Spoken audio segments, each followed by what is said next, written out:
Alright. Alright. Isa na naman pong video para sa umagang ito. Ang ating bibigyan ng reaksyon. At ito ay patungkol sa isang content, no, ni Tekram. No?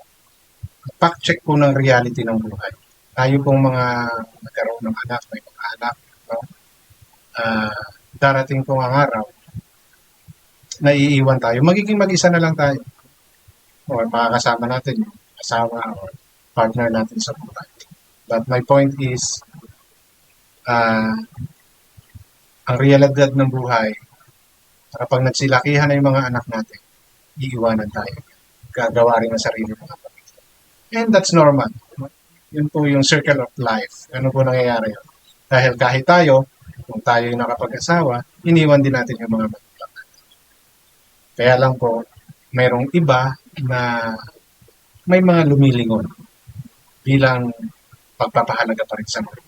At meron naman, hindi na nalilingon. Napapabayaan, maybe because they are struggling doon sa buhay na meron din sila. So yun po yung realidad. Kung bakit ko po ito nasasabi kasi may kinalaman po ito dito sa video ng aking re-reaction. No? Na despite ng naging aksidente na nangyari sa kanya, patuloy na lumalaban si tatay para sa kanilang mag-asawa. Okay? At bago po ako magpatuloy, welcome sa aking channel. Kung bago po lang po sa aking mga channel, please don't forget to like, share, and subscribe na rin po. At pakihit na notification bell para maging aware kayo sa aking mga upcoming content. Any comment, suggestion, recommendation, leave it on our comment section. Issue lang po tayo, walang personalan. At natuto po kayo mag-fact check para hindi po kayo mapagsabihan fake news. So, allow me to play certain portion ng video ni Tekram na kung saan na-interview niya yung isang tatay na kanyang nadaanan dahil may ginagawang bahay din nila pero may bandage yung paa. No? May problema siya sa kaliwang paa niya dahil na-aksidente na bali. No? And yung nga po pala, no, nilalapit ko po sa inyo si Pony Alde Vlogs. Pakisuportahan nyo rin po siya sa kanyang mga content at panoorin nyo po yung kanyang mga vlog rin dahil isa rin po siya sa mga charity vlogger na may puso sa pagtulong sa ating mga kababayan. Yun nga lang po, medyo hindi po napapansin yung mga content niya. So, doon po sa mga nanonood kay Tekram, kay Daddy Frankie, and even sa Kalinga, please share some of your time kay Pony Alde to watch his video para po makatulong sa mga tao gusto niyang tulungan. No, may mga sponsor din po siya, pero kung may gusto magbigay, please do so. No? Inilalapit ko po ito nang wala pong kapalit coming from Pony Alde. Hindi niya nga po alam na pinopromote ko po yung channel niya sa aking mga content. Ang sa akin po kasi, nakitaan ko siya ng sincerity sa pagtulong sa ating mga kababayan. That's why I'm helping him sa ganitong paraan po. So, please support Pony Alde as you support Tekram, Daddy Frankie, and Kalinga po. Okay, so puntahan na po natin yung video yung gusto kong i-share about dito sa naging content ng Tekram. 62 na si tatay pero ang lakas pa. Tapos sabi niyo tay, nangyari yan dahil anong nangyari nga po sa paa niyo? Kinuha ko yung haligi, maulan. Nadulas ako, yung bumagsak. Saan niyo pinagamot yan? Pinagamot ko ito sa Baliwag. So yan, yung paa ni tatay, kanan, kaliwa. No? Yun po yung naging reason. Bali po yan. No? Ang malupit po rito, yung mga, akala ko nung una, nakakast. Hindi pala. Binalutan lang ng parang bandage. No? Yung pala, nakakast lang siya. At ito po, nakakagulat kung saan dinala. Pagdating ko sa Baliwag, nilagyan lang karton. Pagkong pinauwi na ako. So yung karton na sinasabi niya, yun yung pinaka-support. Parang pinaka-brace dun sa paa niya. Ito yung paa. Ito yung paa. Nilagyan lang ng karton. Pirinesan yung part na nabalik ng paa niya. So, yun ang ginawa sa kanya. And ito kasi nakakagulat yung ginawa sa kanya at kung ano yung klaseng gamot ng ginawa sa kanya. Pinabalik ko pagka umaga. Pagka umaga ng pagbalik ko, pinagparapahintay ako hanggang alas 10. Ay, request lang daw ang doktor doon. Nirestala ko antibiotic na gamot. Wait lang po, noong December po yan, January. Ibig sabihin for 3 months na. Tay, ano kaya, kailan po huling tinanggal yung... Ang kon nga nito, sa albularyo lang ang pinagamot ko dito eh. Ha? Hindi daw doktor. Hindi po Pinakatan lang doktor. Hindi po doktor yung nagano. Kailan niyo po huling tinanggal yan? Bali na po yun. Pero sa doktor lang dinala. Ay, sa albularyo. Hindi ko po tinatawaran yung quality ha ng albularyo. No? Kaya lang po, bali. Sa albularyo dinala. Tapos, yun nga po, karton lang. No? Panoorin niyo po yung buong video nito. No? Makikita niyo po, karton. Karton na maigi sana kung matigas eh. No? And maybe, sa umpisa, matigas siya.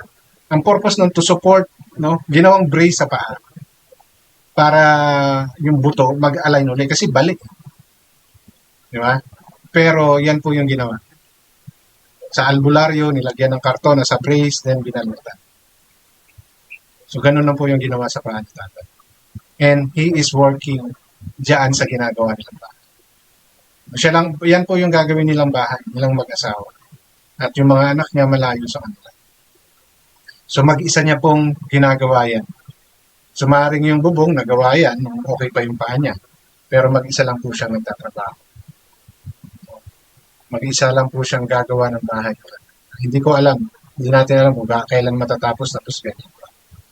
So, delikado po yung nangyari na yung kay tatay. Nagtakin nyo, almost 3 months na. O 4 months na ganyan yung sitwasyon niya. At ano yung kasiguraduhan na yan ay mag-a-align ulit at makakalakad na siya. Kung bali po yan. And normally po, yung mga ganyan, may bakal pong sinasalpak dyan. Orthopedic po ang dala niyan. Pero si tatay, dinala lang sa albularyo. So, bakit walang nag-advise? So, ibig sabihin, hindi sila nabibigyan ng proper information on how to deal itong mga ganito. Maaaring may nagsabi sa kanila, pero dahil nga sa kakapusan ng pera, kaalaman, no? At walang ibang tumitingin kasi nga, yung mga anak malayo sa kanya.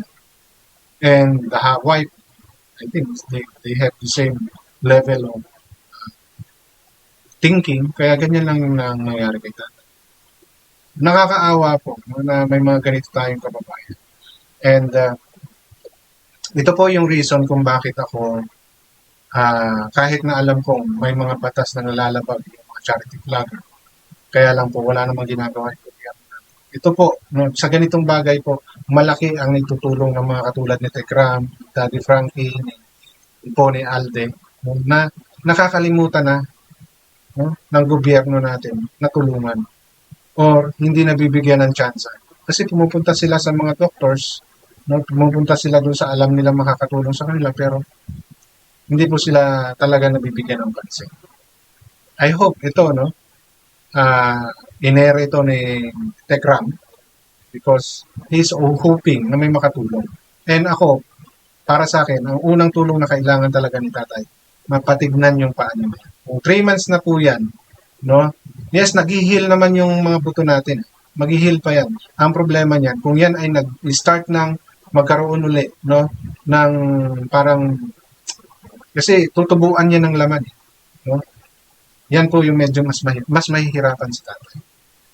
4 months, 3 months, 4 months na. Ang hirap na po siguro niya. So, mas intensive care ang kailangan ng gawin dyan. Orthopedic po dapat ang punta niya, hindi albularyo. No? So, kung sino man sana yung makapanood nito, na medyo nakakaluwag-luwag, that's the purpose of why Tekram, di ba? Vlog this, para may makatulong at matulungan niya. Actually, nagbigay siya ng initial na tulong dito, worth 5,000, pero ang main purpose nila is mapagawa yung bahay. Maayos nila yung bahay niya, hindi yung paa niya. Well, kasi malaki-laki talagang gastos. Di ba? So, yung mga katulad ni tatay na kumbaga may malakas pang pangangatawan, bakit sila pa yung mga na, di ba, nagkakaroon ng mga ganitong sakit eh? No? Sayang, kasi 'Di ba? He is struggling para sa kanilang mag-asawa. 'Di ba? Wala silang piniperwisyong tao. Bakit naghahaganito? Well, maybe pamamaraan na rin ito Diyos na mapuntahan sila ni Tekram at matulungan. For sure ako, may makakapansin at makakapansin dito. Lalo na sa kalagayan ng tatay. Mga ako, yun yung pinaka-concern ko. Yung paa niya na yan na dapat mas maagapan. Dahil oras na mapabayaan yan, mas lalong lalala yan. At maaaring hindi siya makataglakan. Dahil the alignment of the bone, ba? Yun yung problema dyan. Kung ganyan na tali-tali lang, delikado. Kaya sana, no, sa mga may maluluwag na puso dyan, sana matulungan si tatay. And for sure ako, babalik-balikan ni Tekla. Dahil sa sitwasyon na yun.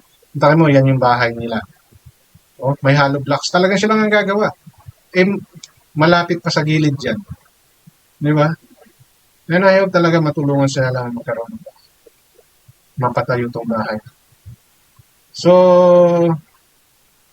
ito po ay isang realidad, no, na maraming mga kababayan natin. And sana dumami pa ang Tekram, Daddy Frankie, Pony Alvin. Para mas marami pang matulungan natin kababayan. Marami po sa mga Pilipino na talagang nasa below poverty line. Poor.